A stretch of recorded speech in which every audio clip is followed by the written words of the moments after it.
Webster defines crunch time as a critical moment or period, like the end of a game, when decisive action is needed. Every sports fan knows this time in the game. Your palms sweat just a little more, your heart races just a little bit faster, and you live and die with every play until the final seconds tick off the clock and you're either celebrating a victory or disappointed by the defeat. The team at Crunch Time Sports Advantage Network understands just how critical these moments are. For us, it begins as soon as the next set of games are on the board. We evaluate the opening lines and any breaking news throughout the week. We cover each game inside and out, whether it's from inside the locker room to a huddle down on the field, the court, or the ice. We take you inside the meeting room with scouts, coaches, and executives. We have our fingers on the pulse of all the sports that we cover: the National Hockey League, NBA, college basketball, college football, and the National Football League. We are the Crunch Time Sports Advantage Network, and we're here to help you find your sports advantage. After all the data has been crunched, we then turn it over to Kenneth for the best analysis around. His unique perspective in both understanding the data and how it applies to the game and how you win is the Crunch Time Sports Advantage. Are you ready? The Crunch Time Jet is fueled and ready for takeoff, and the Crunch Time Express is about to leave the station. Your VIP pass has been approved, so all aboard.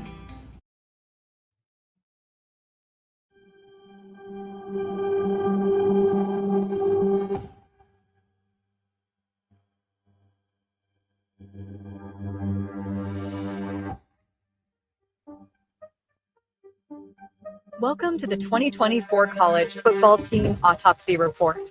An autopsy report is a document that summarizes the findings of an autopsy, an examination of a body after death. It includes details of the examination, tests, and observations performed, as well as the cause and manner of death. Just like a real autopsy report, the Crunch Time Sports Advantage Network College Football Autopsy Report examines a team's body of work after the season has concluded. This report includes a review of the team's season win total and whether they met expectations, key offensive, defensive, and special teams metrics that shaped the season, a deep dive into coaching decisions, including situational play and fourth down aggressiveness, a final season grade, evaluating execution, performance in key moments, and consistency, the final verdict, analyzing what went right, what went wrong, and what must be fixed for 2025. With the 2024 season in the rearview mirror, it's time to examine the patient. To present the findings, we have called in our Chief Medical Examiner and Senior Analyst, Kenneth. And welcome into the 2024 Team Autopsy Report. Ladies and gentlemen, it's time to put the Alabama Crimson Tide and first-year head coach, Kalen DeBoer, on the autopsy table. Folks, we got a lot to cover. I don't have a lot of time to waste to get to it. So let's start right there with the head coach in Kalen DeBoer. And for Alabama fans, this is going to be a very sobering and reality check for this fan base. This man has been a winner at every single stop that he has been at throughout his entire coaching career. I'll remind you that about a decade and a half ago, after Nick Saban's first year, fan base wanted him fired. 6 national championships later, I think they were wise to not listen to the fan base there in Tuscaloosa. Fresno State, 12-6 in 2 years. In Washington, took over a program that was left in just absolute ruins by Jimmy Lake. All he did was go 25-3 in 2 years and got them to a national championship game. And his first year at Alabama, 9-3. Go back and look through the history of that program, from Wallace Wade through Nick Saban, and find me how many coaches had a plus 690 win percentage in their first year there in Tuscaloosa. I'll wait. Now, with that said, there were some things in the 2024 season that Coach DeBoer is going to have to clean up going forward. That's what we're going to spend the next 24 plus minutes talking about. And we're going to start right there with that season win total back in June. The Alabama Crimson Tide had a season win total of 9.5. Fell short of that because they only won 9 regular season games. Now, when we look at our composite win total, 3 very distinct data points go into creating that number in season. We actually had Alabama as basically a 9.8 team win total, which is basically a 10-win season. So we know the game that Alabama fans will point to that they should have won. I'm going to tell you why that was not the game that they should have won, but one that was different on the schedule that if Alabama takes care of, they're in the college football playoffs last year. Now, let's talk about the strength of schedule and strength of record like we always like to do. And if you're watching on YouTube, I want to say thank you for joining us. If you're streaming this on our Twitter feed at Crunch Time VIP, thank you as well. And if you're listening to this on your favorite podcast platform, thank you. Don't worry, anything that I reference on the screen, I got you covered here. Alabama's strength of schedule, and basically the only part of the strength of schedule that you absolutely can control is who do you schedule in the non-conference. Do you schedule a bunch of cupcakes, or do you look to try to really beef up that schedule and play a much more difficult schedule in the non-conference? Alabama played one of the toughest schedules in college football last year, 0.548. That is the 16th toughest schedule that we measured in all of college football last year. Now, your strength of record, you have absolutely no control over this number. This is basically, you want to look at it this way, your opponent's winning percentage, 0.621. 13th out of 134 teams last year. When I go through some of the win totals for Alabama's opponents last year and how the average team probably would have fared against that schedule, may put a different spin on this 2024 Alabama Crimson Tide season. And just for reference, I said that we would do this periodically with certain teams. You'll hear us do this with a couple of more SEC teams. We're going to give you where Alabama was for us overall rankings, their power rankings, and then when we did our Crunch Time Sports Advantage Playoff Committee rankings, where we had the Crimson Tide last year. Alabama was our 7th overall rated team last year. That's with 3 losses in the regular season. That speaks to the quality of schedule that this team played last year. As far as our power rankings go, Alabama was our 4th highest power ranked team in college football last year. And as far as our playoff committees, the way committee rankings, the way that we do it, Alabama would have absolutely made the playoffs because they were our 7th rated team last year. Now, if you'll pull that up on the screen for me, thank you, Tina. Okay, so remember I said Alabama played a tough strength of record where their opponents were going to have some really impressive wins. Western Kentucky was 8-4, really quality team there. South Florida was 6-6. Wisconsin was 5-7. Georgia 10-2. Vanderbilt 6-6. And the Commodores folks could have easily been an 8-win team last year. That's how good they were. So just remember that when we cover them later on in this podcast series. Tennessee was 10-2, made the college football playoffs. Missouri was 9-3. LSU was 8-4. We scratch out Mercer.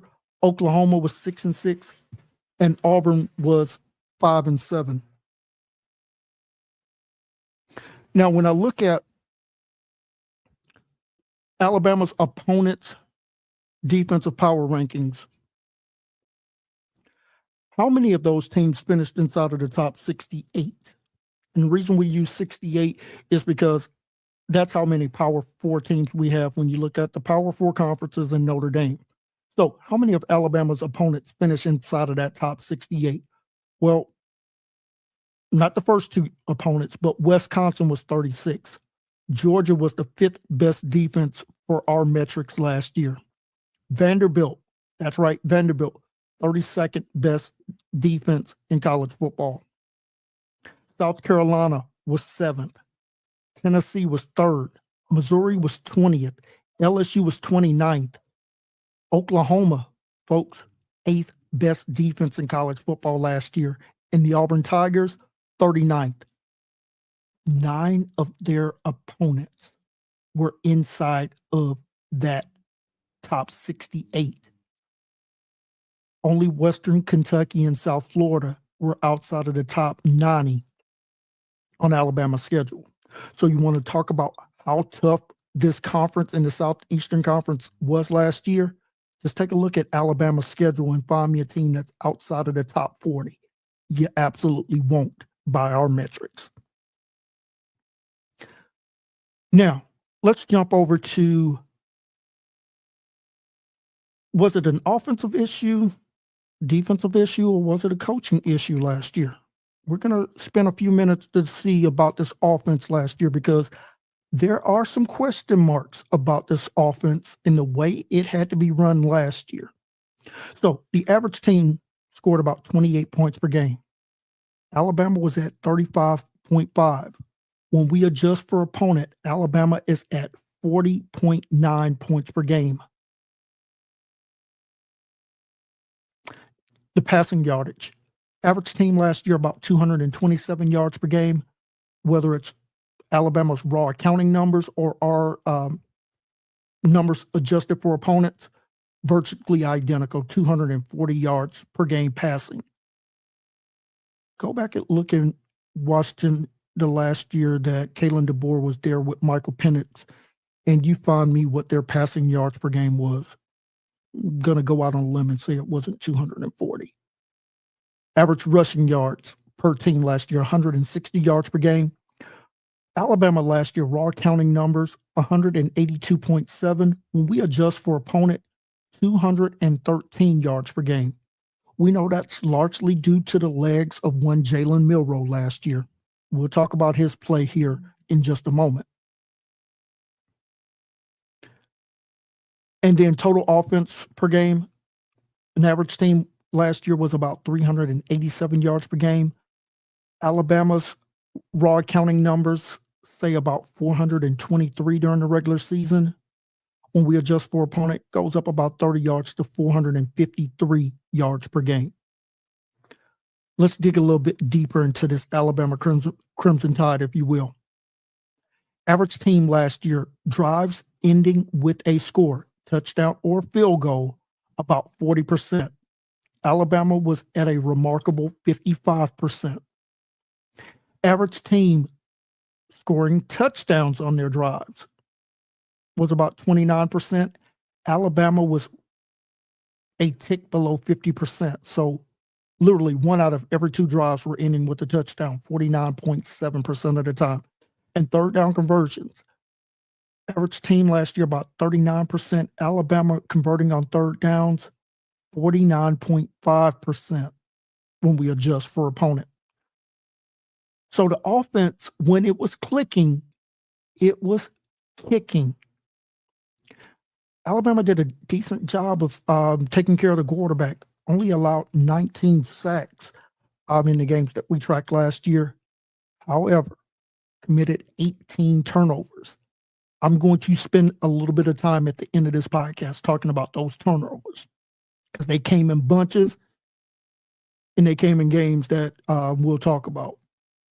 Now, let's dig one layer deeper. The 3 E's. If you're new to the show, it's how effective, explosive, and efficient your offense was last year.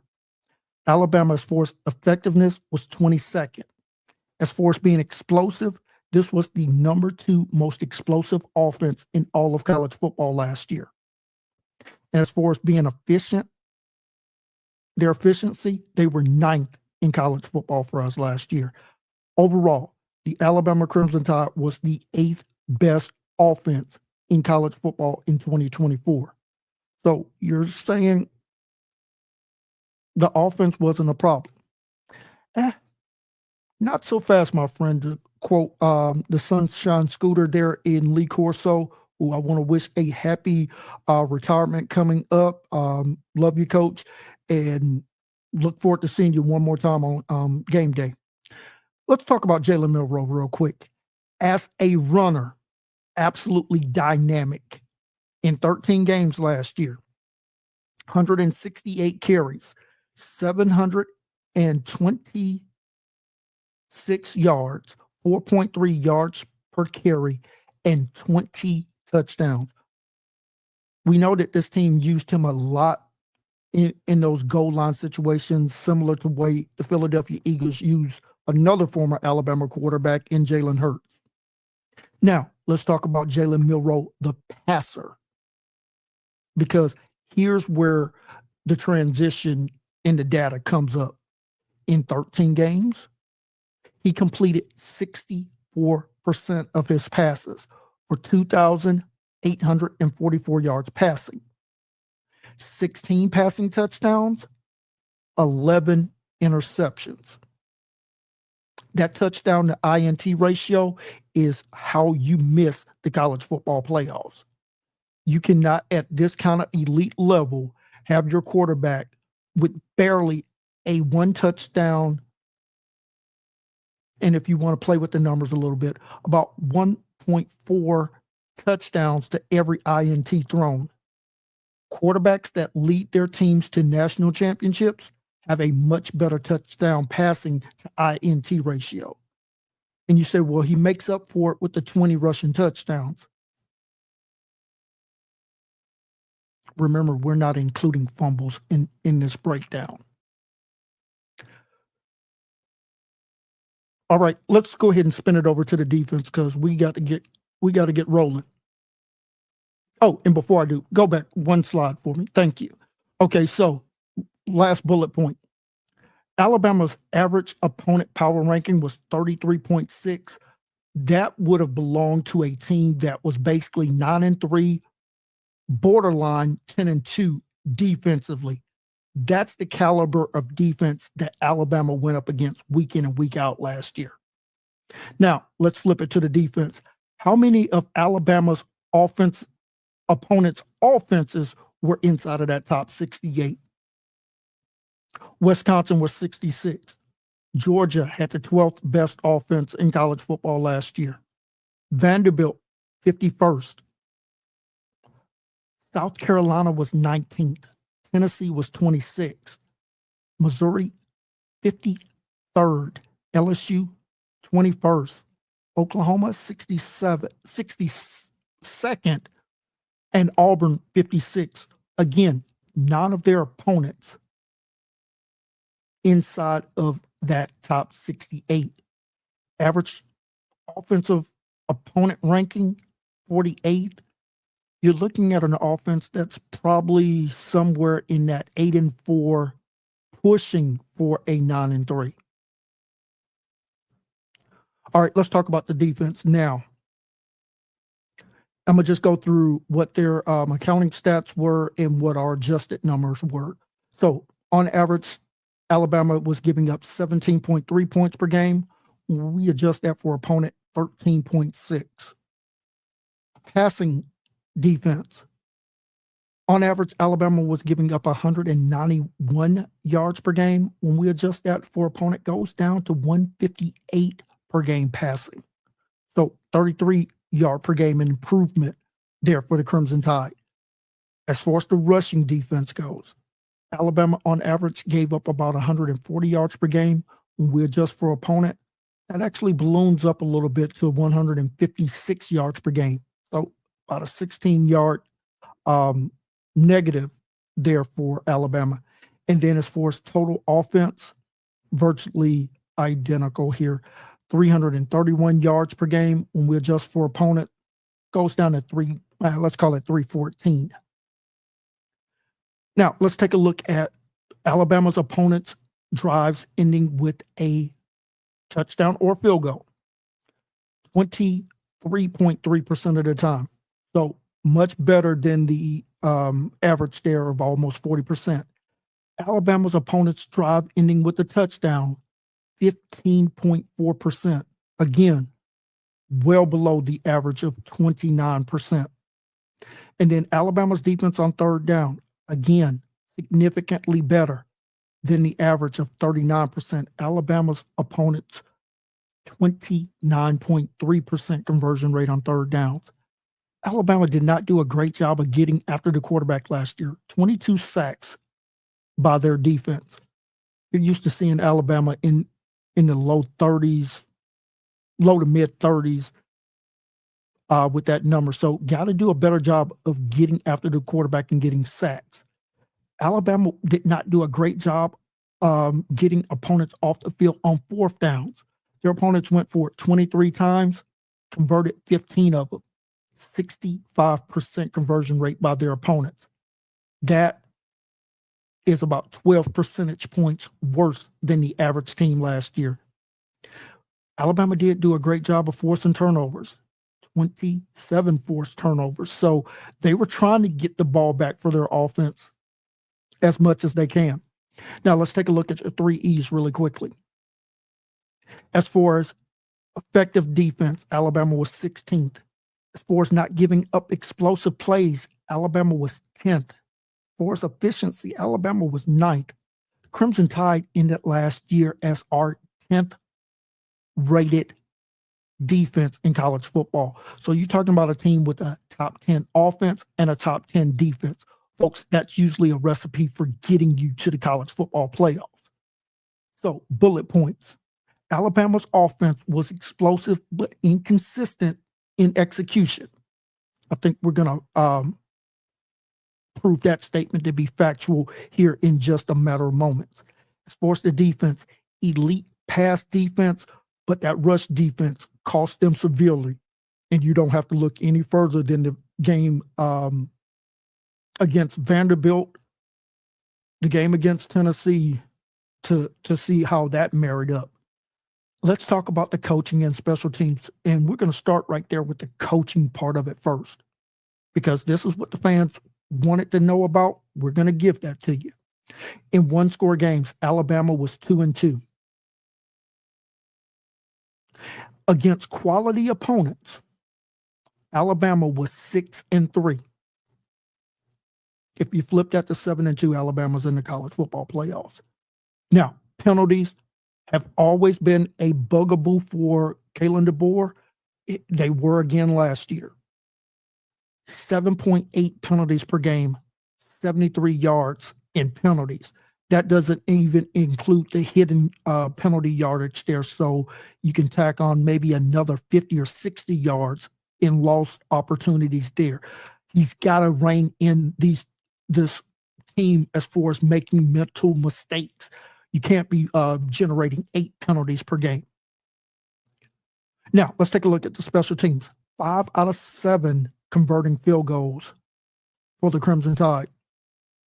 Averaged about, and made all their extra points, averaged about 4.2 points per punts per game for 44.9 yards per punt. 18th best in college football. So special teams above average, but not elite. +9 in a turnover differential. As I mentioned, that's a top 30 turnover differential. Now, let's go ahead and get to the splits here. In the 9 games that Alabama won in the regular season, this offense was absolutely clicking on all cylinders with all gas, no brakes. 41.2 points per game. I want you to listen to the pass breakdown splits here. A lot of good information. 241 yards per game passing on just 25 attempts. Folks, 9.6 yards per passing attempt. That is elite numbers. 13.9 yards per completion. Again, elite. Now, Alabama, when they were winning, 42 rushing attempts per game for 218 yards per game. 5.2 yards per rushing attempt. averaged about 67 plays per game for 459 yards per game of total offense, 6.9 yards per play. Alabama was scoring 5.6 touchdowns per game to just 1.2 turnovers per game. They had a fantastic run-to-pass ratio, was absolutely lights out on third downs, 52%, converting 60% on fourth downs, and committed 11 turnovers in those 9 contests. Now, in the 3 games that they lost, offense absolutely sputtered. No gas, all breaks, 18.3 points per game. Passing yardage, 238 yards per game passing, but 32 passing attempts per game. That yards per passing attempt goes down by 2.2 to 7.4 passing attempts per game. Yards per completion stays roughly about the same at 13.2. Here's the biggest outlier here: 28 rushing attempts per game, down 13 rushing attempts per game, and only 76 yards per game rushing, 2.7 yards per play. Folks, if Alabama couldn't run the ball last year, they weren't going to win because they were truly one-dimensional, and that one-dimensional was the passing game. About 60 plays per game. Total offense goes down to 314 yards per game in total offense, 5.2 yards per play, 2.2 touchdowns per game, 2.3 touchdowns per game, 2.3 turnovers per game. Alabama's third down conversion in those losses, 38%, and 7 turnovers in those 3 games. Now, when we look at the defensive splits, in the wins, Alabama was allowing just 13.2 points per game. Let's call it 198 yards per game by their opponents passing on 35 attempts. 5.6 yards per passing attempt, that is elite. 9.6 yards per completion, also elite. Their opponents, 32 rushing attempts for 116 yards, 3.6 yards per rushing attempt. About 313 yards per game in total offense, 4.6 yards per play. Alabama was getting the ball back. 2.6 forced turnovers per game to only 1.4 total touchdowns by their opponents per game. Alabama was not allowing any conversion rate on third down, just 26%, and their opponents still converting a high number of fourth downs at 62%. Here's the big number, though. Alabama forced 23 turnovers in those 9 wins. In the 3 losses, Alabama was allowing 29 points per game. Now, the passing yardage goes down to 171 on just 20 attempts, 8.4 yards per attempt, 13.2 yards per completion. Alabama was getting picked apart in the secondary when they lost, but here's the big number: 49 run plays by their opponents for 212 yards, 4.3 yards per rushing attempt. Folks, Alabama was absolutely getting carved up like Thanksgiving turkey by their rush defense there when they lost. Their opponents scoring 3 touchdowns per game to only 1.3 turnovers per game. So the turnovers per game were cut in half. The touchdowns per game was absolutely double with a little bit of sweetener on the side. Alabama in those 3 losses only forced a total of 4 turnovers. So, in conclusion with that, Alabama absolutely lacked a lot of things that they needed to take care of, both from the offensive side of the ball and defensive side of the ball, when it absolutely mattered the most. You ready to hear Alabama's final grade for the season? Let's get to it.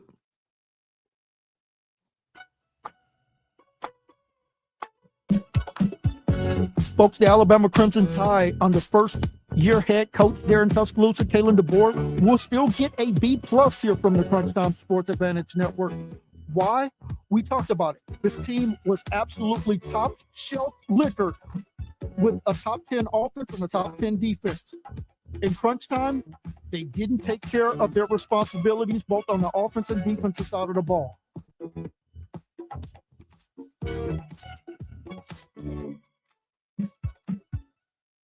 As I mentioned, Alabama was a top 10 team, but inconsistent play in key situations.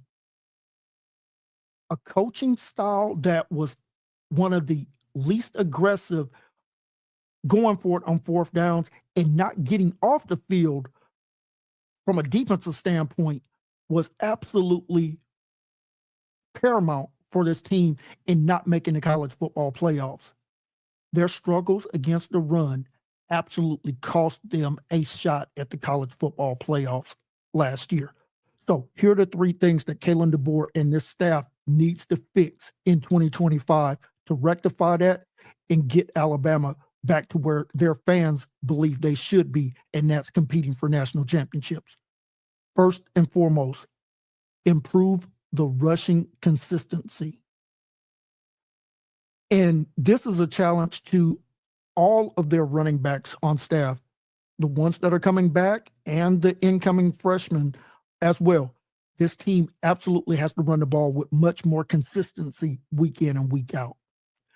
Key number two, might want to be a little bit more aggressive going for it on fourth down in some of those high poker games that you're going to play in this conference. Combining that with much better quarterback play from the passing game, regardless of who your starter is going to be, whether it's Ty Simpson, whether it's Austin Mack, or the young freshman kid, Russell, that's coming in that has been on campus. Whoever is the starting quarterback, they have to play much more sound from the pocket and look more like Michael Penix did in Kalen DeBoer's final year with the Washington Huskies. And key number three, in a conference like this where it is truly a line of scrimmage league, you better play much better run defense. You cannot give up 212 yards per game rushing when you lose and expect to have that turn around in 2025. If the Alabama Crimson Tide improve in these three areas, Alabama will absolutely return to their championship contention form in 2025.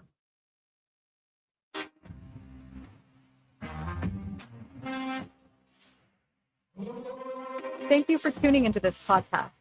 We hope you enjoyed today's episode and our deep dive into all things college football. Don't forget to subscribe, rate, and review the show on your favorite podcast platform. And if you're watching on YouTube, be sure to like this video and hit that subscribe button. You can follow us on Twitter at CrunchTimeVIP for updates, insights, and more content.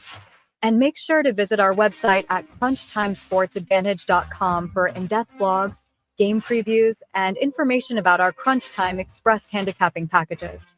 Thanks again for listening, and we'll see you next time for our next patient on the 2024 College Football Autopsy Report.